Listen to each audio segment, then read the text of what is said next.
Essa gorda me dá nojo, só me interessa o dinheiro dela, gritou bêbado meu futuro marido. Sorri em silêncio e fingi não ouvir nada. Mas no dia do casamento, ele ficou pálido e começou a tremer de pânico quando viu que meu pai...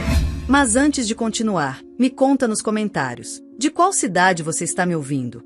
Adoraria saber até onde a minha história chegou. A brisa do amanhecer levantava a poeira seca do caminho, desenhando redemoinhos diante de uma pequena casa de adobe no meio do povoado. As paredes, rachadas pelo tempo, guardavam segredos que o vento parecia sussurrar toda vez que passava. No umbral, sentada em um banco de madeira, uma jovem de 17 anos debulhava milho com um olhar fixo no horizonte. Chamava-se Verônica. Sua pele tostada pelo sol e o cabelo escuro, preso em uma trança apertada, faziam-na parecer uma daquelas mulheres que o tempo forja com força e silêncio. Ao seu redor, o mundo se movia devagar. As galinhas ciscavam o chão, o cachorro latia sem motivo aparente e o som do moinho do vizinho marcava o ritmo da manhã. Mas dentro dela, algo não estava quieto. Era aquela inquietude que se crava no peito quando alguém sabe que pertence a outro lugar, ainda que não tenha ideia de qual. Dona Teresa, sua avó, saiu da cozinha com um avental manchado de farinha e o olhar cansado. Viverá toda uma vida sobrevivendo à base de fé, orgulho e trabalho. Criará a neta sozinha, depois de perder a única filha em um acidente que ainda a atormentava. Em sua voz notava-se o peso dos anos e o amor que a sustentava. Verônica, menina, deixa isso um pouco e vem tomar café. Você vai ficar sem forças antes de ir ao mercado. A voz da avó era firme, mas doce, como uma ordem disfarçada de conselho. Verônica se levantou e limpou as mãos no avental velho. Já vou, vovó. Mas me diga uma coisa, a senhora nunca pensou em ir embora daqui? Dona Teresa suspirou sem responder. Sabia que a pergunta escondia mais do que simples curiosidade. Era o mesmo pensamento que tivera quando jovem, quando sonhava em ver o mar e deixar para trás aquele povoado que parecia parado no tempo. Filha, quem nasce onde o vento não sopra forte, aprende a fazer o próprio vento, respondeu por fim, servindo-lhe uma xícara de café preto. Não é preciso ir embora para mudar a vida. Verônica sorriu de leve, sem acreditar totalmente naquelas palavras. O café estava amargo, como os dias que se repetem sem promessa de mudança. Desde que tinha memória, ouvia histórias sobre sua mãe, Tatiana, uma mulher linda, alegre e cheia de vida, que havia chegado àquele povoado sendo ainda uma moça. Todos diziam que ela tinha os olhos mais luminosos e um riso capaz de calar as tristezas. Mas também diziam que seu destino fora cruel. Morreu quando Verônica era apenas um bebê, atropelada por um motorista que nunca apareceu. Desde então, o povo repetia a história como uma reza, mas ninguém sabia toda a verdade. Essa ausência marcou Verônica de um modo que nem ela mesma podia explicar. Não lembrava o rosto da mãe, apenas uma fotografia antiga que Dona Teresa guardava em uma caixa de metal debaixo da cama. Na imagem, Tatiana segurava a filha recém-nascida com um sorriso que parecia prometer ao céu que nada de ruim lhe aconteceria. Mas as promessas nem sempre se cumprem. Naquela manhã, enquanto a avó dormia a sesta, Verônica decidiu arrumar o pequeno quarto onde guardavam as coisas antigas. Não era a primeira vez que mexia entre as lembranças, mas naquele dia algo a empurrou a olhar mais fundo. Entre mantas velhas, terços e papéis amarelados, encontrou uma caixa de madeira que nunca tinha visto. Abriu com cuidado e, dentro, além de cartas desbotadas e um perfume que ainda guardava um leve aroma de flores, havia uma fotografia diferente. Nela, sua mãe estava grávida, com uma mão sobre o ventre e a outra segurando a de um homem alto, de cabelo escuro e sorriso tranquilo. Seus olhares eram cúmplices, daqueles que só existem quando o amor ainda não foi traído. Verônica sentiu um arrepio percorrer o corpo. O homem não tinha nome, mas sua presença na foto era uma resposta muda a todas as perguntas que a atormentavam desde criança. Correu para chamar a avó. Quem é esse homem? Perguntou com voz trêmula, estendendo a fotografia diante dela. Dona Teresa ficou imóvel. Em seus olhos surgiu um brilho entre a surpresa e o medo. Onde você achou isso, Verônica? Na caixa do armário. Me diga quem é, por favor.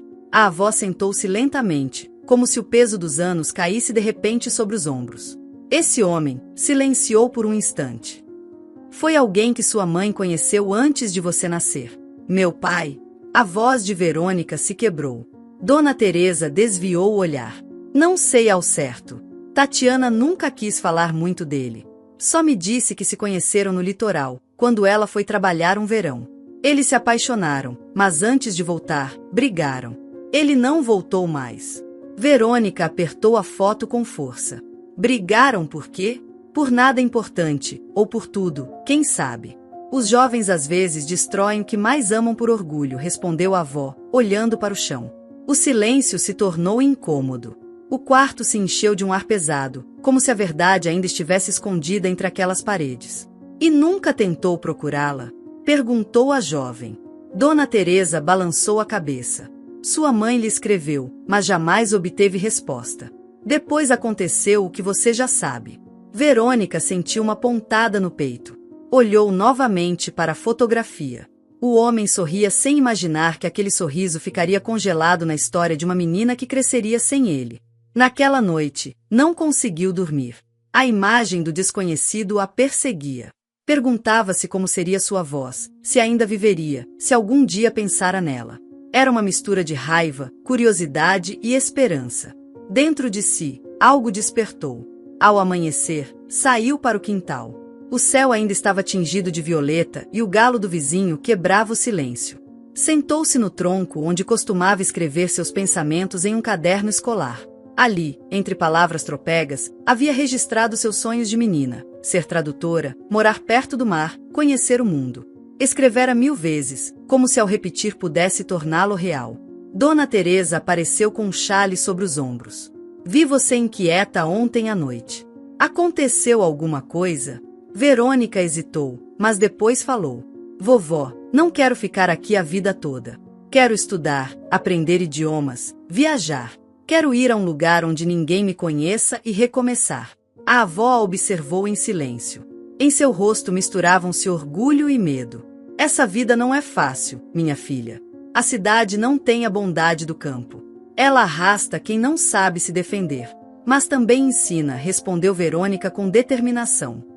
Não posso passar a vida olhando o mesmo horizonte. Dona Teresa aproximou-se e acariciou-lhe o cabelo. O conhecimento é o único bilhete que não vence, minha filha. Se é isso que quer, lute por isso. Mas não se esqueça de quem você é. As palavras gravaram-se na mente da jovem. Foi a primeira vez que sentiu que sua avó a compreendia, embora não compartilhasse o desejo de partir. O povoado onde viviam parecia esquecido pelo tempo. Apenas um punhado de ruas, um mercado, uma igreja e uma escola com paredes descascadas. A maioria dos jovens ia embora em busca de trabalho, e os poucos que ficavam acabavam resignados à rotina. Verônica não queria isso para si. Nascerá ali, sim, mas não pretendia morrer com os mesmos sonhos não realizados que os outros carregavam. Naquela tarde, enquanto ajudava a avó a vender pão no mercado, ouviu os comentários das mulheres do povoado. Dizem que a filha de Tatiana quer ir para a cidade, murmurou uma delas. E com que dinheiro? Perguntou outra com ironia. Com os ares de grandeza que herdou da mãe, com certeza. Verônica apertou os dentes. Estava acostumada aos murmúrios, mas cada palavra era uma ferida nova. Ao chegar em casa, trancou-se no quarto. Observou a foto da mãe e do homem desconhecido. Dentro de si, um pensamento tornou-se obsessão. Precisava saber a verdade. Saber quem era aquele homem, seu pai. Naquela mesma noite, teve coragem de perguntar novamente à avó. A senhora tem algo mais sobre ele?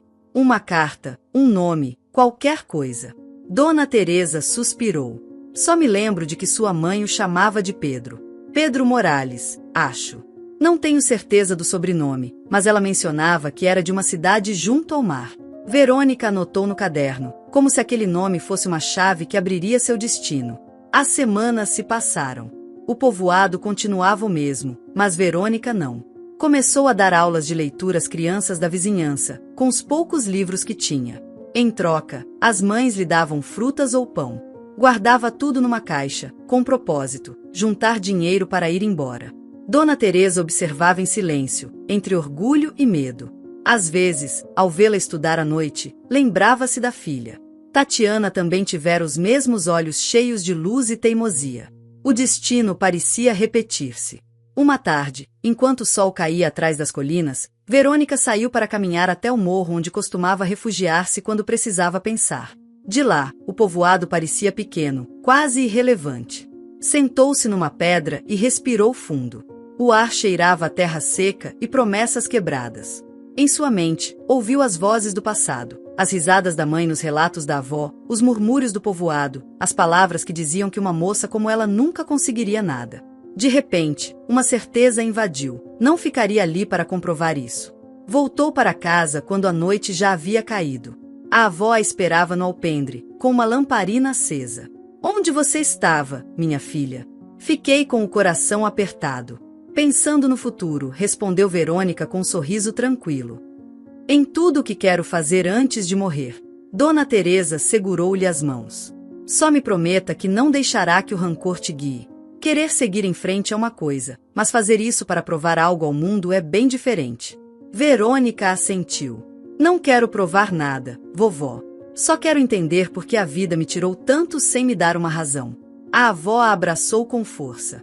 Naquele silêncio, ambas entenderam que o amor era o único que as mantinha de pé. Os meses se passaram, e o desejo de Verônica se tornou mais forte. Ela começou a escrever cartas que nunca enviava. Nelas, falava com o pai, imaginando que ele a ouvia. Contava-lhe como era o vilarejo, como havia crescido, o que sonhava. Era sua maneira de preencher o vazio. Certa noite, enquanto a chuva batia no telhado, ela acordou assustada. Tinha sonhado com a mãe. No sonho, Tatiana sorria e apontava o caminho para o mar. Era um sinal, ou assim quis acreditar. Ao amanhecer, guardou o retrato, seu caderno, a foto do homem e 2 vestidos. Dona Teresa a observava da porta. Aonde pensa que vai tão cedo? Perguntou, embora já intuísse a resposta. Vou procurar trabalho na cidade. Será só por um tempo. A avó quis detê-la, mas se conteve. Prometa que vai ligar quando chegar. E que não vai esquecer suas raízes. Prometo, vovó. Elas se abraçaram por um longo tempo, com lágrimas contidas. O sol nascia por trás dos morros, tingindo o céu de tons dourados. Verônica olhou para o horizonte, com os olhos brilhando e o coração aceso. Um dia eu saberei quem sou, sussurrou. E partiu pelo caminho de terra, enquanto a câmera imaginária se afastava lentamente, mostrando o vilarejo pequeno e empoeirado que ficava para trás, como uma sombra do que foi. No ar, uma voz parecia dizer-lhe que os comércios mais humildes escondem os maiores destinos. Essa foi a primeira vez que Verônica ousou desafiar o mundo, e ela não sabia que esse passo a levaria diretamente a descobrir verdades que mudariam sua vida para sempre. O ônibus deixou para trás a última curva de terra e, com ela, todo o vilarejo. Pela janela, Verônica viu se desfazer o morro onde tantas vezes havia sonhado acordada. O sol da manhã desenhava uma linha de luz sobre seu rosto, enquanto os campos desapareciam um a um, como páginas arrancadas de um livro que nunca mais abriria. Tinha acabado de completar 18 anos e carregava uma bolsa de pano com uma muda de roupa, um caderno cheio de anotações, a fotografia da mãe com aquele homem desconhecido, e 20 notas amassadas costuradas no interior do sutiã. O dinheiro não era suficiente para recomeçar, mas bastava para tentar. Sua avó lhe dera um longo abraço e uma bênção que ela ainda sentia vibrar no peito. Não houve lágrimas, porque ambas sabiam que chorar nas despedidas só atrasa os caminhos. Quando finalmente viu a cidade pela janela, Verônica prendeu a respiração. Nunca tinha visto tantos prédios juntos, nem tantas luzes, nem aquele mar imenso que parecia se estender além do fim do mundo. A estação cheirava a óleo queimado, suor e salpessoas de todos os lugares andavam apressadas, falando ao telefone, arrastando malas. Ela desceu do ônibus com o coração batendo como um tambor e os pés trêmulos, mas não de medo, e sim pela certeza de que não havia mais volta. A residência estudantil ficava a 8 quarteirões da rodoviária. Não teve outra escolha senão caminhar, carregando sua pequena mala por calçadas irregulares. A cidade era barulhenta e, por vezes, hostil. Um motociclista lançou-lhe uma cantada vulgar na esquina. Verônica apertou os lábios e seguiu sem olhar. Aquilo não era novo. O novo era o silêncio de não ter ninguém esperando no fim do trajeto.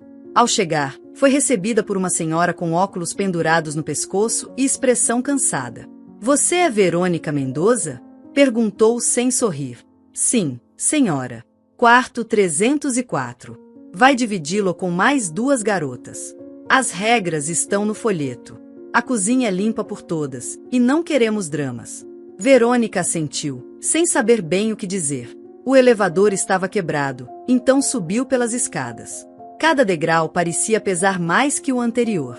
Quando abriu a porta do quarto, foi recebida pelo cheiro de mofo e o som de risadas contidas.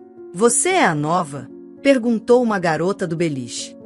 Sou Juliana. Aquela que dorme embaixo se chama Raquel, mas está na aula agora. Verônica sorriu timidamente. O quarto era pequeno, com camas de metal, um ventilador quebrado na parede e uma única janela voltada para o beco. Mas, apesar de tudo, ela sentiu que aquele cantinho era o início de algo importante. Nas primeiras semanas, Verônica sentiu o peso da cidade em cada osso. A universidade era um mundo completamente diferente do que conhecia. Todos pareciam mais preparados, mais seguros, mais sofisticados. Ela, com seu caderno forrado em tecido e seus sapatos gastos, sentia-se uma impostora. As aulas de idiomas eram seu refúgio. Tinha um talento natural para aprender, e os professores notavam. Uma delas, a senhora Catalina, lhe ofereceu uma oportunidade. Você tem uma pronúncia excelente, Verônica. Não gostaria de trabalhar como assistente no laboratório de idiomas? É meio período, e vão te pagar uma bolsa mínima, mas já é alguma coisa. Ela aceitou sem hesitar. Assim começou a dividir seu dia entre aulas, trabalho e longas caminhadas de volta, porque nem sempre tinha dinheiro para o transporte. Comia pouco, dormia menos. Às vezes suas mãos ficavam dormentes de frio, e houve noites em que dividiu uma sopa instantânea com as colegas porque não tinham mais nada. Apesar de tudo, seu caráter não se quebrava. Tinha uma determinação quase feroz. Acordava antes das outras para estudar, lavava roupa à mão, lia sob a luz do banheiro quando as demais dormiam. Dentro de si, continuava sentindo vazio de não saber quem era aquele homem da fotografia. Cada vez que abria o caderno, seu olhar se detinha no canto inferior, onde havia escrito Pedro Morales. Balneário. Costa. Era a única pista que tinha sobre seu pai. Às vezes, perguntava-se se ele ainda estaria vivo. Se teria outra família. Se alguma vez pensou em sua mãe.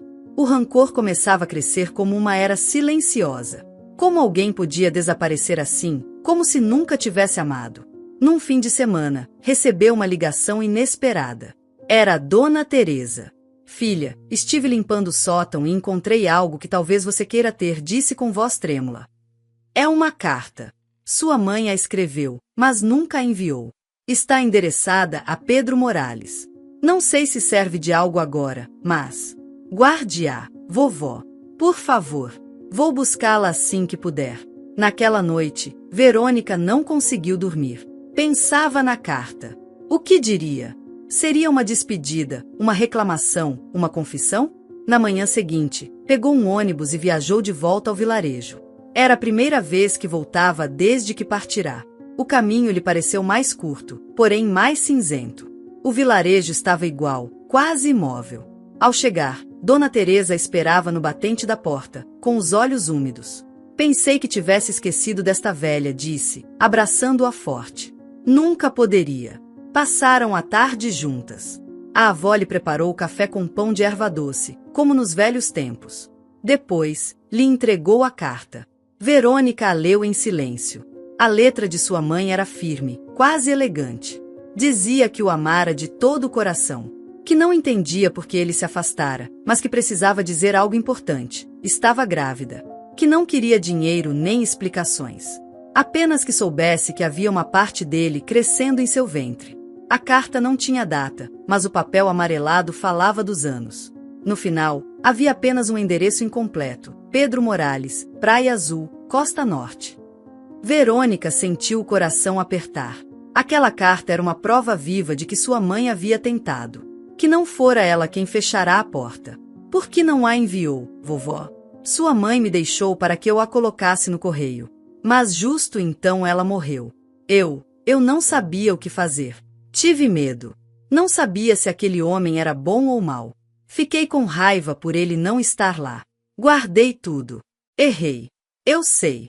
Verônica não respondeu. Não era preciso. Guardou a carta junto com a foto, e naquela noite, antes de voltar para a cidade, prometeu à mãe em voz baixa, diante de sua antiga cama, que encontraria Pedro. Não por ele, mas por ela. E por si mesma. Já na cidade, a vida voltou a devorá-la. As aulas se acumulavam, o trabalho no laboratório a exauria. Não tinha tempo para procurar nomes nem viajar a praias desconhecidas. Mas todas as noites, antes de dormir, tirava a carta e a lia novamente.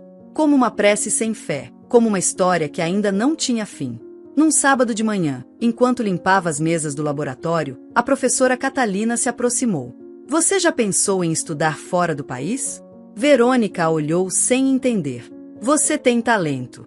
Se mantiver esse ritmo, pode concorrer a uma bolsa internacional. Há programas para estudantes como você. Tem interesse? Verônica assentiu sem pensar. Muito. Essa possibilidade tornou-se um novo motor. Começou a estudar mais intensamente, a melhorar a pronúncia, a ler em outros idiomas, a assistir a filmes estrangeiros sem legendas. As colegas a olhavam com estranheza. Você não se cansa de viver para estudar? Perguntou Juliana uma noite. Estou cansada de viver esperando, respondeu Verônica, sem tirar os olhos do livro. Durante meses, manteve o equilíbrio entre suas responsabilidades e sua busca pessoal. Começou a procurar na internet homens chamados Pedro Morales que morassem na costa norte. Descobriu que havia dezenas. Alguns com perfis públicos, outros não. Enviou mensagens a vários, sem resposta. Sentia-se como se lançasse garrafas ao mar, esperando que alguma chegasse à praia certa. Cada tentativa fracassada a enfraquecia um pouco mais. Mas não desistia. Um dia, enquanto organizava livros na biblioteca, encontrou um velho catálogo telefônico. No fim do índice, alguém havia anotado à mão: Morales P. Praia Azul, quilômetros 15. O coração disparou. Talvez fosse apenas coincidência. Mas era mais uma pista. Fotocopiou aquela página e a guardou no caderno. Decidiu que, se conseguisse dinheiro suficiente, viajaria até lá. Não diria que era filha dele. Ainda não. Só queria vê-lo. Saber se era ele. Saber se tinha seus olhos. Naquela noite, sentada à beira da cama, ela observou a fotografia mais uma vez. A jovem Tatiana sorria, abraçada a um homem que parecia alheio ao futuro que o aguardava. Verônica passou os dedos sobre seus rostos, como se pudesse tocá-los. Depois, olhou pela janela. Lá fora, o mar rugia à distância, escuro e vivo. Talvez a vida tenha te tirado o amor, mamãe sussurrou, mas eu buscarei por nós duas. E assim, com essa promessa que ardia como fogo em seu peito, Verônica voltou a adormecer. Não sabia que, do outro lado da cidade, alguém lera uma de suas mensagens anônimas nas redes sociais. Alguém que tinha uma foto parecida, guardada em uma gaveta cheia de lembranças que acreditava estarem enterradas. Porque às vezes, o passado não se enterra. Só se disfarça, esperando o momento certo para voltar. O calor do verão era denso, quase pegajoso, e o ar da costa tinha aquele cheiro de sal e promessa que só conhecem aqueles que caminham pela beira do mar sem outra bagagem além dos próprios sonhos. Verônica havia terminado o segundo semestre da universidade com os olhos cansados, mas a alma acesa.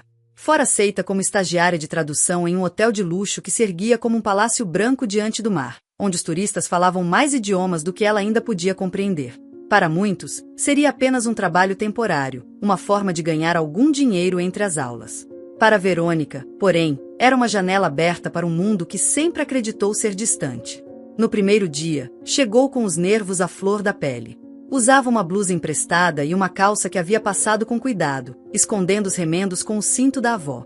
Caminhou pela entrada principal como se cada passo pesasse o dobro, tentando disfarçar o tremor das mãos. A recepção estava cheia de gente elegante, malas reluzentes e vozes estrangeiras. A vida ali parecia acontecer como se as preocupações não existissem. Era outro universo, um ao qual ela não pertencia. A responsável pelo pessoal lhe informou que começaria naquela mesma manhã na sala de conferências, auxiliando um grupo de empresários italianos que precisavam de ajuda com a tradução simultânea. Verônica colocou os fones de ouvido, respirou fundo e começou a interpretar com uma fluidez que surpreendeu até o coordenador geral. Ao sair, suas pernas tremiam de cansaço e emoção. Naquela noite, na pensão, chorou em silêncio diante do ventilador quebrado. Não por tristeza, mas porque pela primeira vez sentiu que seu esforço havia valido a pena. Os dias passaram, e ela rapidamente conquistou a confiança da equipe. Seu trato respeitoso, sua habilidade com os idiomas e seu sorriso sereno a faziam se destacar. Uma manhã, enquanto revisava documentos no terraço do hotel, ele apareceu. Santiago. Vestia uma camisa branca que ondulava ao vento como se o próprio sol a tivesse costurado ao corpo. Trazia um par de óculos de sol pendurado no pescoço e uma segurança ao caminhar que não se aprendia nos livros. É nova por aqui? Perguntou com um sorriso sem arrogância, apenas curiosidade. Verônica levantou o olhar, confusa. Trabalho na área de tradução. Tradução? Então é você a culpada por meus sócios italianos terem parado de franzir a testa, disse, apontando para a própria fronte. Me chamo Santiago. Ela hesitou um segundo antes de estender a mão. Verônica. Verônica. Mendoza. Belo nome. Me lembra as novelas, aquelas heroínas que não se deixam vencer. Ela corou levemente, sem saber se respondia ou se ia embora. Santiago parecia acostumado a provocar esse efeito. Mas em vez de insistir, apenas assentiu e se despediu com uma frase em francês perfeita. Ela respondeu de imediato, e isso fez parar. Também fala francês? Estou aprendendo. Sonho em ser tradutora oficial algum dia. Pois já é, respondeu ele, apontando para o uniforme com um gesto cúmplice. Não precisa de título para ser o que já sabe fazer. Naquela noite, Verônica voltou para casa com os pensamentos girando como um moinho em tempestade. Santiago tinha algo hipnótico. Não era só a aparência, mas a forma de falar, de ouvir, de olhar como se realmente se importasse com o que ela dizia. No dia seguinte, ele a procurou na cafeteria do hotel. Tomaram café e conversaram por meia hora que pareceu 5 minutos. Depois, ele a convidou para caminhar na praia ao fim do turno. Ela aceitou. A areia estava morna e a brisa suave.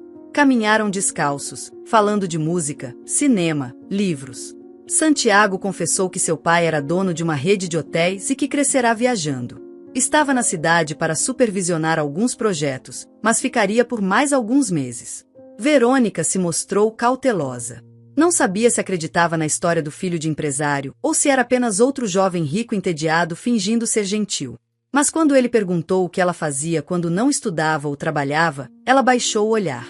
Às vezes escrevo cartas que não envio. Para alguém que talvez nunca leia nenhuma. Santiago não insistiu. Apenas disse, quem escreve com a alma nunca perde. Mesmo que ninguém leia. Desde então, tornaram-se inseparáveis.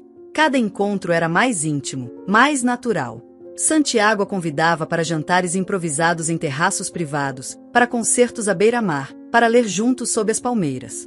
Deu-lhe um livro de poesia com uma dedicatória escrita à mão, para que você não esqueça que sua voz também traduz emoções. Verônica, pela primeira vez, permitiu-se acreditar. Pensou que talvez, depois de tanta luta, a vida finalmente lhe desse algo mais que resistência. Dava-lhe amor. Mas nem todo mundo via dessa forma. Em uma reunião com amigos de Santiago, Verônica foi apresentada como uma tradutora brilhante e autodidata. Os homens a olharam com indiferença. As mulheres, com desdém. Uma delas, com sotaque estrangeiro, perguntou se ela sabia servir o vinho como se devia. Outra perguntou se conhecia Paris. Santiago ria nervosamente, tentando suavizar os gestos. Verônica disfarçou como pôde. Sorriu. Respondeu com elegância. Mas ao sair, suas mãos tremiam. Você se incomodou com o de hoje? Perguntou ele, segurando-a pelo braço. Não me incomoda o que dizem. Me incomoda o que silenciam. Santiago a abraçou, sem responder. E Verônica decidiu não falar mais sobre o assunto.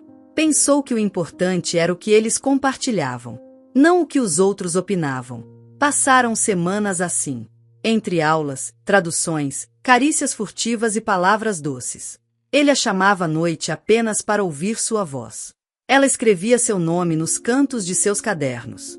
O amor parecia real, completo, sincero. Até que um dia, enquanto falava ao telefone com Dona Teresa, a avó lhe fez uma pergunta que ficou pairando como ameaça no ar. Esse rapaz te quer bem, filha? Porque nem tudo que brilha é ouro. Há sorrisos que escondem facas. Verônica riu para acalmá-la. Ele me quer, vovó. Eu sei. Isso sua mãe dizia do Pedro dela, e você já sabe como acabou. A comparação a incomodou. Mas não disse nada. Às vezes, preferia não pensar. Santiago começou a pressioná-la para que se mudasse com ele. Ele havia alugado um apartamento de frente para o mar, com 2 varandas, cozinha americana e vista panorâmica. Prometeu que ela poderia estudar tranquila, que não precisaria se preocupar com o aluguel, que viveriam como 2 cúmplices de um mesmo sonho. Verônica hesitou. Não sei se é o momento. Ainda não terminei a universidade. Você poderá continuar estudando. Apenas mudaremos o endereço onde você toma o café da manhã. Isso é tudo. Verônica sentiu um nó na garganta. Não era só a proposta. Era o salto. A decisão de se entregar a um mundo que ainda não sentia seu. Mas quando olhou nos olhos dele, acreditou ver honestidade. Amor. Proteção. Está bem, disse enfim. Vou me mudar com você. Santiago sorriu com os olhos fechados, como se tivesse acabado de ganhar a batalha mais importante. Verônica o abraçou, tremendo por dentro. Não sabia que aquela decisão a levaria a descobrir que, às vezes, o amor também se disfarça, e nem sempre para o bem. Porque algo, no mais profundo de seu instinto, gritava que havia peças que não se encaixavam. E que as mentiras mais perigosas são as que se contam com ternura. O apartamento de frente para o mar parecia tirado de um cartão postal. Varandas amplas, janelas que deixavam entrar a brisa salgada, e paredes brancas decoradas com quadros modernos. Santiago havia cuidado de cada detalhe para que Verônica se sentisse confortável, segura, desejada. O primeiro mês foi uma bolha de calma. Cafés da manhã tardios, música suave, jantares improvisados com vinho tinto e velas. Verônica se convencia cada dia de que havia tomado a decisão certa, que aquilo não era uma fantasia, mas uma nova etapa. Mas dentro dela, algo permanecia alerta, uma pequena chama que não se apagava, aquela intuição que não sabia mentir. No meio dessa rotina, começou a precisar de momentos sozinha. Saía para caminhar cedo pela orla antes que o sol queimasse a areia, para clarear as ideias e respirar sem que ninguém a olhasse. Foi em uma dessas caminhadas, quando o mundo mudou para sempre. Estava sentada em um banco de madeira, vendo o mar bater com força nas rochas. O céu tinha um tom cinza claro, e as gaivotas voavam em círculos. A poucos metros, um homem permanecia de pé, com as mãos nos bolsos e o olhar fixo no horizonte. Usava uma camisa azul clara dobrada nos braços, calça clara e cabelo grisalho cuidadosamente penteado para trás. Tinha um ar sereno, mas profundo, como quem carrega anos de perguntas sem resposta. Verônica não entendia porque não conseguia parar de olhá-lo. Pegou seu caderno e abriu na última página. Ali tinha colada a fotografia antiga de sua mãe grávida, tomada pelo braço daquele homem que durante anos foi apenas uma sombra, um eco em sua história. Levantou o olhar. O homem continuava ali, estático. De repente, ele se virou levemente para ela. Foi um segundo. Apenas um segundo, mas suficiente. O coração dela pulou. O rosto do homem, os olhos, o nariz, tudo coincidia. Era como se o passado tivesse se materializado em carne e osso diante dela. Sentiu que as pernas não respondiam. Respirou fundo e se obrigou a se levantar. Caminhou com passos lentos, mas decididos, até parar a alguns metros dele. Desculpe, disse com voz trêmula. O homem se virou para ela. Franziu levemente a testa, confuso. Sim. Verônica engoliu em seco. Tirou a foto do caderno e a estendeu. Conheceu esta mulher? Ela era Tatiana. Pedro Morales pegou a fotografia com cuidado. Olhou por muito tempo. Seus olhos se abriram, depois se encheram de lágrimas. Sua voz saiu baixa, quase como um lamento. Meu Deus! Tatiana! Ela o observava com atenção. Cada gesto, cada respiração. Seu olhar passou da foto para Verônica. Quem é você? Sou filha dele. Pedro ficou sem palavras. Baixou o olhar para a imagem mais uma vez, como se precisasse confirmar. Então levantou os olhos. Estavam cheios de uma mistura dolorosa de surpresa, arrependimento e ternura. Filha dele? Sim. Tatiana morreu quando eu era bebê. Nunca me falou sobre você, porque não teve tempo. Mas minha avó me criou. Encontrei cartas, fotos. Seu nome. E vim procurá-lo. Pedro deu um passo para trás, como se a notícia o empurrasse. Passou a mão pelo rosto. As lágrimas escaparam sem aviso. Eu não sabia, murmurou. Verônica sentiu um nó apertar sua garganta. Há anos imaginava esse momento. Às vezes com raiva, outras com esperança. Mas nunca com essa mistura de fragilidade e desejo de abraçar. Você realmente não sabia? Perguntou, com um tom carregado de anos de dúvidas contidas. Pedro balançou a cabeça. Tatiana e eu tivemos algo lindo. Foi curto, mas intenso. A última vez que a vi foi em Praia Azul. Ela me encontrou abraçando uma amiga de infância, uma velha amiga que acabará de perder a mãe. Ela estava destroçada. Tatiana nos viu e não disse nada. Desapareceu. Procurei por semanas. Fui à sua cidade. Conversei com pessoas do lugar, mas ninguém me deu pistas. Eu não soube como continuar. Verônica baixou o olhar. Sentia a raiva morder seu ventre, mas também a tristeza de uma história interrompida por um mal-entendido. Pensou em sua mãe, sozinha, grávida, escrevendo uma carta que nunca chegou. Ela escreveu uma carta. Minha avó a encontrou depois da morte dela. Era dirigida a você. Pedro engoliu em seco. E você, sabia que era eu? Não com certeza. Só tinha o nome dela, a foto e um pedaço do endereço. Mas agora sei. Vejo em seus olhos. Pedro se aproximou e, pela primeira vez, a tocou. Segurou sua mão com uma delicadeza que contrastava com a força da emoção que o sacudia. Não sei como compensar todo esse tempo. Não posso te dar os abraços que faltaram, nem as palavras que não disse. Mas estou aqui agora. Não quero te perder novamente. Verônica olhou nos olhos dele. Quis dizer muitas coisas. Que o vazio de sua infância tinha nome. Que sempre sentiu que algo faltava. Que odiava aquele desconhecido por anos, sem saber se merecia. Mas não disse nada. Apenas se aproximou e o abraçou. Ambos choraram.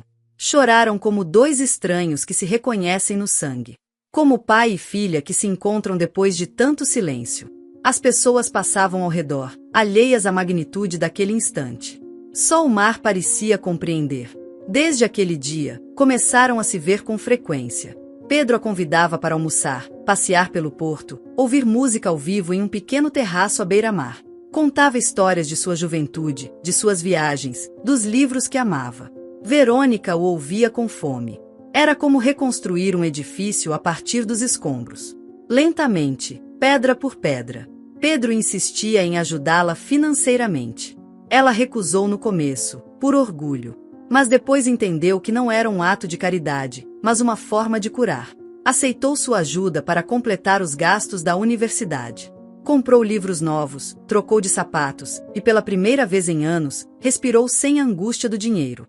Dona Teresa, ao saber, não soube o que sentir. E você acha que esse homem está dizendo a verdade? Perguntou pelo telefone. Sim, avó. Não teria motivos para mentir para mim. Eu o vi. Eu senti. Os sentimentos às vezes enganam. Mas se você acredita, confio. Ele me abraça como se tentasse reter os anos perdidos. E eu, não sei como explicar o que sinto. É dor e alívio ao mesmo tempo. A relação entre Pedro e Verônica se tornou próxima.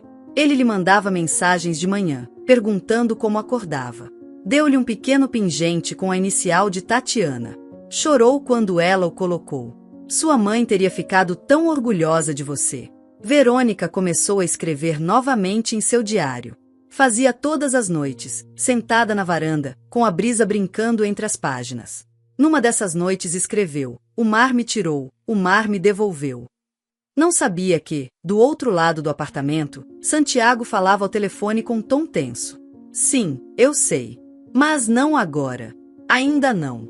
Andava de um lado para o outro na sala, com o telefone colado ao ouvido. Sua voz era baixa, como se temesse ser ouvido. Ela não sabe de nada. Está confiante. Não se preocupe. Tudo vai conforme o plano. Parou em frente ao espelho e se olhou por vários segundos. Depois desligou. Guardou o telefone e respirou fundo. Verônica, enquanto isso, dormia profundamente, alheia ao eco daquela conversa. O que ela não sabia era que os segredos não se escondem apenas no passado. Eles também se incubam no presente, e quando despertam, fazem-no com a fúria de tudo que foi calado. O céu estava claro, como se o mundo quisesse lhe oferecer um respiro. Verônica caminhava descalça pelo apartamento, enquanto segurava o celular colado ao ouvido. Do outro lado, a voz de Pedro chegava calorosa, emocionada, quase trêmula. "Você realmente vai se casar?"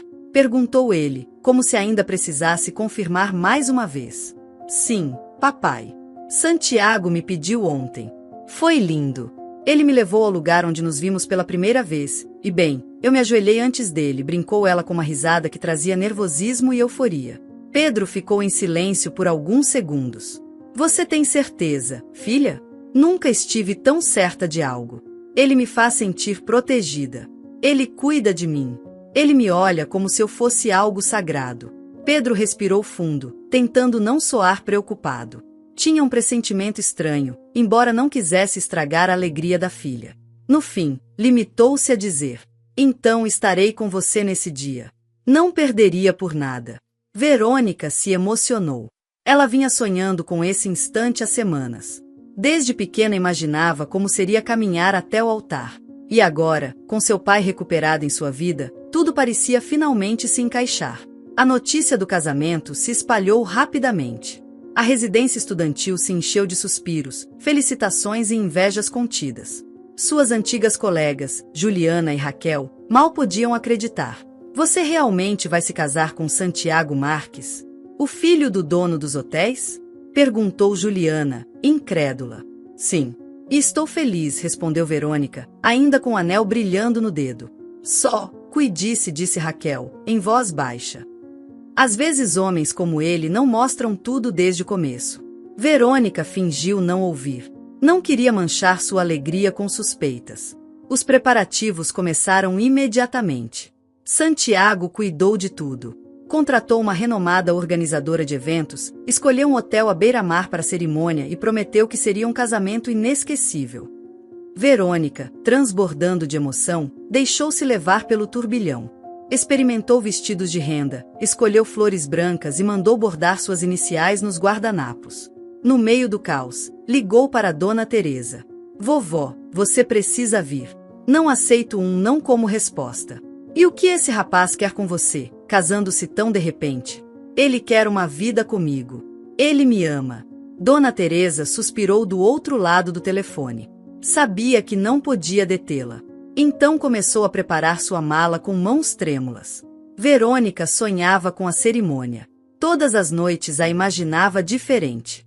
Às vezes chorava de felicidade, outras vezes não dormia de ansiedade. Santiago, por sua vez, mostrava-se sereno, amoroso, mas distante em certos momentos. Quando ela mencionava seu pai, ele mudava de assunto ou se ausentava por horas.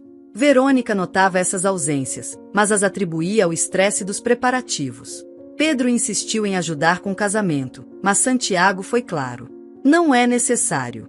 Eu cuidarei de tudo. Mesmo assim, quero estar presente.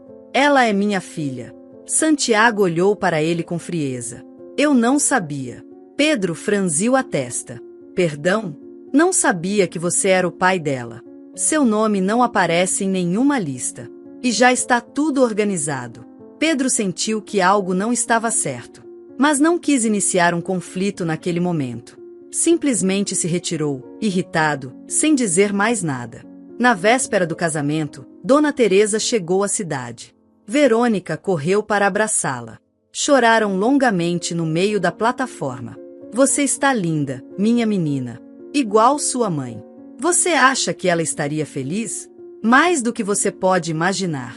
Verônica levou para o hotel onde Santiago a hospedou. A avó não se sentia confortável naquele lugar cheio de luxos, mas fingiu alegria por sua neta. Na manhã do enlace, tudo estava preparado. Os músicos afinavam seus instrumentos, os garçons colocavam taças de cristal e as câmeras se preparavam para gravar cada segundo. Verônica se vestiu em silêncio, com os lábios trêmulos e as mãos frias. Seu vestido era branco, simples, com detalhes de renda nas mangas e nas costas descobertas. Seu cabelo solto caía em ondas, e no pescoço ela usava o colar que Pedro lhe deu de presente. Em seu olhar, brilhava a ilusão. Pedro esperava no saguão. Seu terno escuro contrastava com a ternura de sua expressão. Queria acompanhá-la até o altar. Mas ninguém o chamava. Ninguém lhe dava instruções. Perguntou pelo organizador. Não o encontravam. Perguntou por Santiago. Disseram que ele estava no camarim. Tentou entrar por conta própria, mas um segurança o deteve. Desculpe, senhor. O senhor não está na lista. Sou o pai da noiva. Sinto muito. Não posso deixá-lo passar. Pedro se sentiu humilhado. Pegou seu telefone, mas não tinha sinal. Tudo era confuso, tenso, como se o ambiente carregasse uma tempestade invisível. Verônica, sem saber de nada, caminhava em direção ao altar com o coração acelerado. Na falta de seu pai, um primo de Santiago ofereceu-lhe o braço. Ela aceitou com um sorriso triste. Dona Teresa, sentada na primeira fila, apertava seu rosário com força. Algo em seu peito dizia que tudo era uma farsa. Mas já não podia impedir. O juiz iniciou a cerimônia com voz solene. Os convidados permaneciam em silêncio. As câmeras registravam cada detalhe. Santiago sorria. Verônica mal conseguia conter as lágrimas. Chegou o momento crucial. Santiago Marques, você aceita Verônica Mendoza como sua esposa, para amá-la e respeitá-la todos os dias de sua vida? Ele a olhou. Segurou sua mão por um instante. Depois a soltou. Não. O silêncio foi absoluto. Como um cristal que se quebra no meio da alma. Verônica sentiu que o ar parava. O sangue abandonou seu rosto. O que disse? Perguntou o juiz, incrédulo. Eu disse que não. Não aceito me casar com ela. Os murmúrios cresceram como um eco de facas. Dona Teresa levantou-se. Pedro conseguiu entrar na sala empurrando segurança. E Santiago deu um passo à frente. Eu não me caso com uma mulher do campo, disse com voz firme, sem vestígios de emoção. Ela achou que podia subir, mas esqueceu quem era. Pensou que podia entrar neste mundo com vestidos emprestados e histórias de superação. Mas isto não é um conto. É a realidade. E na realidade, garotas como você não chegam longe. Verônica não reagiu. Seus pés estavam cravados no chão. Seu corpo tremia, mas não sabia se era de raiva, vergonha ou horror. As câmeras não paravam de gravar. Alguns convidados riam baixinho. Outros simplesmente evitavam olhá-la. Dona Teresa atravessou o corredor a passos curtos, com o rosto aceso pela fúria. Pedro a alcançou e a ajudou a se apoiar. A avó olhou para Santiago como se pudesse destruí-lo com uma única palavra. Você é pior que um covarde. Você é um covarde de gravata, cuspiu. Santiago limitou-se a sorrir. Depois se virou e saiu da sala. Verônica ficou ali, sozinha, com o vestido branco manchado pelas lágrimas. Não disse nada. Apenas caminhou lentamente em direção à saída, enquanto a música, que nunca chegou a tocar, continuava esperando. Pedro segurou seu braço. Ela não o rejeitou. Dona Teresa caminhou atrás, sem olhar para ninguém. Quando atravessaram a porta, o sol ainda brilhava. Mas para Verônica, tudo havia se apagado. Ela confiara. Ela acreditara. E agora sentia que a terra se abria sob seus pés. As mentiras não apenas ferem. Podem marcar a alma como ferro em brasa. Esse casamento não foi o fim. Foi o início do verdadeiro conflito. Porque há feridas que não cicatrizam com o tempo, mas com a verdade. E Verônica, desde aquele dia, jurou que não voltaria a confiar sem antes conhecer toda a história. Porque a pior traição não vem dos inimigos, mas daqueles que você um dia chamou de lar. O silêncio que ficou depois da humilhação pública pesava mais que os vitrais do salão decorado com flores. Ninguém se atrevia a se mover, como se um único gesto pudesse quebrar o frágil equilíbrio da cena. Verônica continuava de pé, com o olhar perdido e o vestido branco manchado pelo pó da realidade. Seu coração, que dias antes transbordava de esperança, agora era apenas um campo devastado pela traição.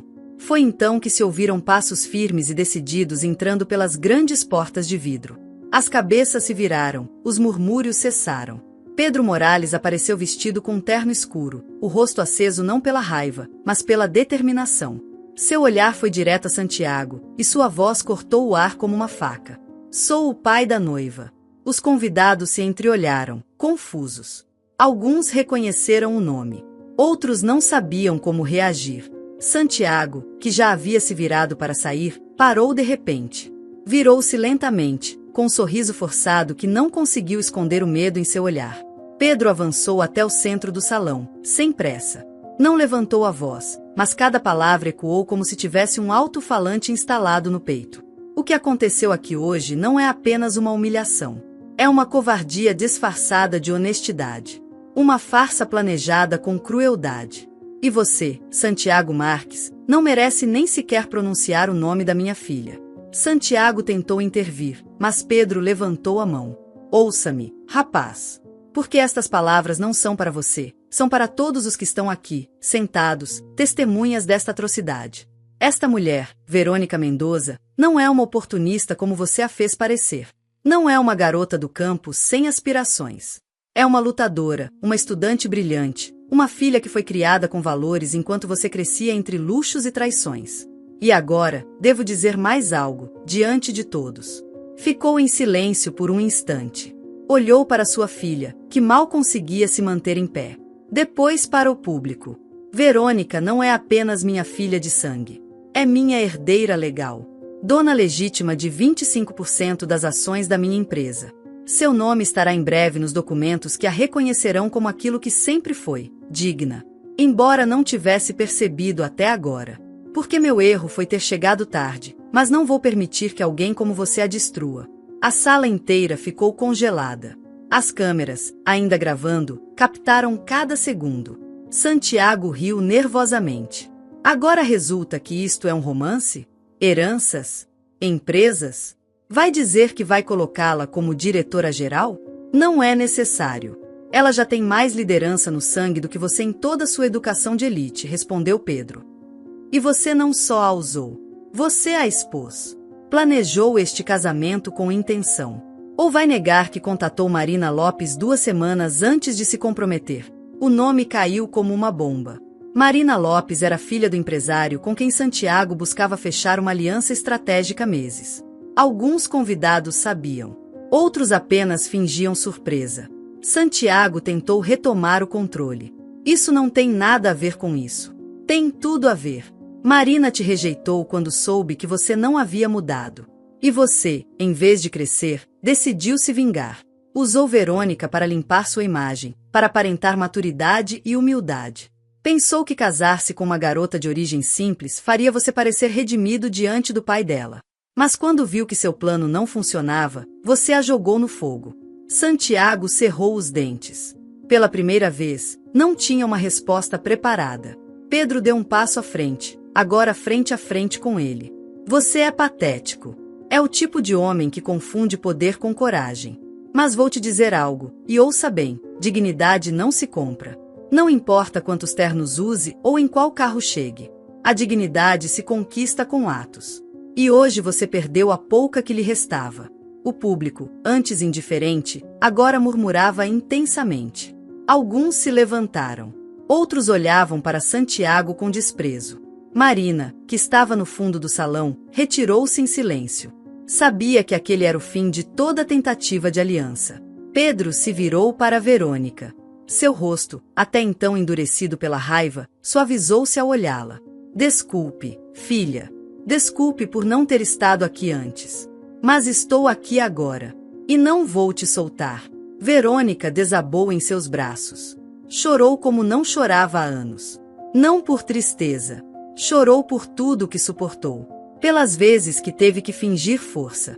Pelo amor que acreditava ter. Pela traição. Pela menina que foi e que, finalmente, se sentia protegida. Dona Teresa, do fundo, não pôde conter as lágrimas. Caminhou com dificuldade até alcançá-los. Pedro a tomou pelo braço com respeito. E os três, de mãos dadas, caminharam para a saída. O salão ficou em silêncio. Ninguém ousava dizer nada. A imagem daquela família quebrada e reconstruída caminhando unida foi mais poderosa do que qualquer insulto. Foi a cena que ninguém esqueceria.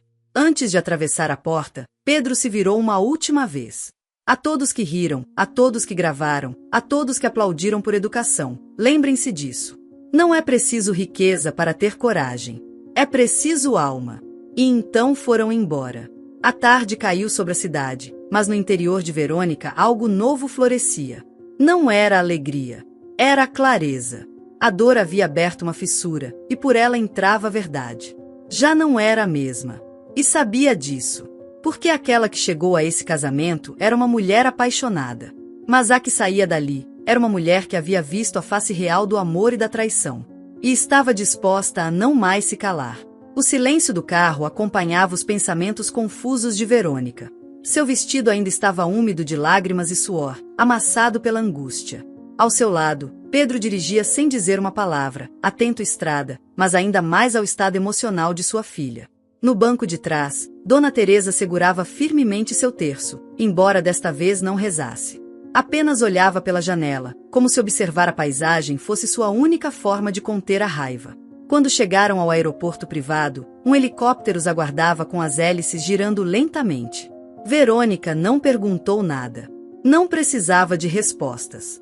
Pedro havia decidido levá-las a um lugar isolado, longe do barulho, dos olhares e das feridas abertas. Uma ilha privada, pertencente a uma das propriedades que ele havia adquirido muitos anos atrás, onde só se ouvia o mar e os pássaros. O voo foi curto, mas o silêncio durou séculos. Ao chegar, foram recebidos por 2 funcionários que os guiaram até uma pequena vila à beira-mar. A construção, feita em madeira clara e pedra, estava cercada de palmeiras e tinha vista direta para o oceano. Por dentro, tudo era quente, simples e acolhedor. Nada de luxos exagerados. Pedro sabia que naquele momento sua filha não precisava de adornos. Apenas precisava de paz. Verônica não falou até a entrada da noite. Sentou-se de frente para o mar, com os pés enterrados na areia e o olhar fixo nas ondas. Pedro a observava da varanda. Dona Teresa, sentada em uma cadeira de balanço, tricotava em silêncio. Como foi que minha vida se tornou isso? Perguntou Verônica sem se virar. Pedro desceu os degraus da varanda e sentou-se ao lado dela. Às vezes, os terremotos vêm sem aviso.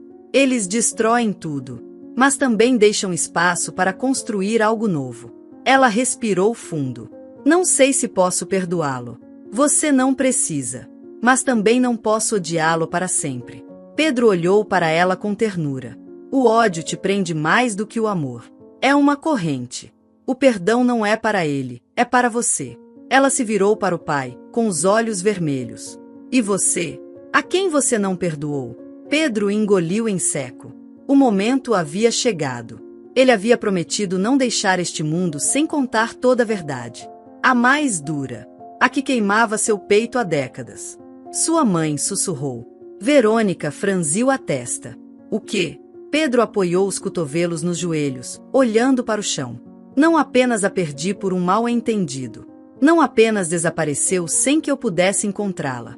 Eu a vi morrer, Verônica. Ela ficou imóvel. Sua respiração parou por segundos. O que você está dizendo? Foi um acidente. Eu estava dirigindo para a costa. Tinha chovido. O carro à minha frente perdeu o controle e bateu em uma árvore. Desci para ajudar, liguei para a emergência. Havia uma mulher, inconsciente, sangrando. Não reconheci seu rosto pelos golpes. Só quando cobriram o corpo, e um dos paramédicos pronunciou seu nome. Tatiana. Pedro cobriu o rosto com as mãos. Sua voz quebrou. Eu não sabia que ela estava grávida. Não sabia que era ela. E quando soube, já era tarde. Não tive coragem de te procurar. Me odiei. Me escondi. Me tornei covarde. Não foi apenas o destino. Foi meu medo. Foi minha culpa. Verônica sentiu que tudo parava novamente. Era como voltar ao altar. Só que dessa vez, a ferida tinha outra forma. Não era traição. Era história. Era dor de outro tempo. Por que está me dizendo isso agora? Porque você merece saber tudo. Porque o perdão que te peço não é só pela minha ausência. É por ter permitido que você crescesse com uma verdade incompleta. Verônica olhou para ele, sem palavras. As lágrimas desciam, mas não havia gritos. Apenas silêncio. Então, como se algo dentro dela se abrisse, encostou a cabeça no ombro do pai. Não te perdoo agora. Mas talvez amanhã. Ou em 10 anos. Ou nunca. Mas não te odeio. Já não. Pedro assentiu, com os olhos fechados. Passaram 3 dias na ilha. Dona Teresa recuperou a cor do rosto. Passeava pela praia ao amanhecer, tomava café na varanda e cantarolava canções antigas. Verônica se permitia dormir, ler, escrever. Pedro cozinhava à noite, conversavam sobre tudo, menos sobre o passado. Era como se o silêncio curasse onde as palavras não alcançavam. Uma manhã, Verônica ligou a televisão. O rosto de Santiago apareceu nas notícias econômicas. O título era claro: os Marques perdem contratos milionários após escândalo público. Uma imagem o mostrava saindo do prédio principal, com o rosto desfigurado. O repórter explicava que vários sócios retiraram investimentos após conhecerem as práticas internas da empresa. O sobrenome que tinha tanto poder agora era um sussurro. Verônica não disse nada. Apenas desligou a televisão. Naquela noite, os três jantaram frente ao mar. Comeram arroz com frutos do mar, pão de alho e brindaram com vinho branco. A conversa girou em torno de coisas simples: os sabores, as texturas, a brisa. Antes de dormir, Verônica caminhou sozinha pela praia. O céu estava coberto de estrelas, e a lua se refletia na água. Ela parou à beira da água, fechou os olhos e deixou o vento acariciar seu rosto. Pensou em sua mãe, em sua avó, em Pedro, em Santiago, nos amigos que já não estavam, naqueles que nunca chegaram. Pensou na menina que foi, aquela que sonhava em ser tradutora, que ouvia histórias antes de dormir, que jurou que encontraria sua origem. Tudo havia mudado. Tudo. E, no entanto, ali estava, de pé, viva, quebrada e inteira ao mesmo tempo. Pegou seu caderno da bolsa e escreveu: há feridas que o tempo não apaga, mas o amor a cicatriza. Voltou para casa em silêncio. Dona Teresa dormia na poltrona, com o terço nas mãos. Pedro lia um livro na rede. Ao vê-la entrar, sorriu. Verônica se aproximou. Tirou o livro de suas mãos, fechou-o e disse: obrigada por não desistir. Pedro tocou sua bochecha com ternura. Obrigada por não me rejeitar. Abraçaram-se sem necessidade de palavras. Na manhã seguinte, os três caminharam pela praia. O sol despertava, tingindo o céu de laranja e rosa. As gaivotas voavam baixo, e a água mal tocava seus pés. Caminhavam lentamente, como se o tempo tivesse parado só para eles. Verônica os olhou. Uma idosa que lhe deu tudo. Um pai que, embora tarde, voltou. E no meio, ela. A mulher que atravessou o fogo e ainda era capaz de amar. Ergueu o olhar para o horizonte. O mar se estendia como uma promessa infinita. O vento falava com ela numa linguagem que não precisava de tradução. Era liberdade. Era renascimento. E então, ela entendeu tudo. A vida nem sempre nos dá o que pedimos, mas sempre nos ensina o que precisamos. A humildade vence o orgulho. E o amor verdadeiro, aquele que não se exibe nem trai, sempre encontra o caminho. Mesmo que se perca, mesmo que doa, mesmo que chegue tarde. O importante não é que tudo saia perfeito. O importante é que, no final, você possa olhar para trás e reconhecer que sobreviveu. E que ainda tem alma para seguir. Se esta história te agradou, convido você a deixar nos comentários o que sentiu ao ouvi-la, e se já passou por uma situação de engano similar, adoraria que compartilhasse sua valiosa opinião. Muitas pessoas estão passando por algo parecido. Esperamos que sua voz viva em você. Compartilhe esta história e faça parte da mudança. Lembre-se de me dizer de qual cidade você está assistindo a este vídeo. Ficar-me-ia muito honrada se você deixasse um like, compartilhasse o vídeo com algum amigo ou familiar e se inscrevesse no canal. Não perca a próxima história surpreendente que está aparecendo na sua tela neste momento. Temos entretenimento garantido exclusivamente para você. Nos vemos no próximo vídeo.